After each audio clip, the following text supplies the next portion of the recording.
biyo bayan ƙorafe-ƙorafe da aka yi akan Sheikh Abdul Nasiru Kabara na kalaman fatanci akan fiyayyen halitta Annabi Muhammad sallallahu alaihi wasallam, kwamishinan 'yan sandan jihar Kano CP Sama'ila Sha'ibu Dukka Mesai, wanda al'ummar wannan jiha suka yi wa lakabi da nagari na kowa, ya ba da umarnin gudanar da bincike.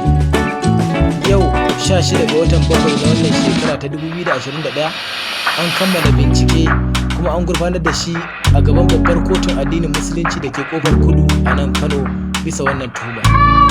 Yanzu haka yana tsare a hannun hukuma bisa umarnin alkali.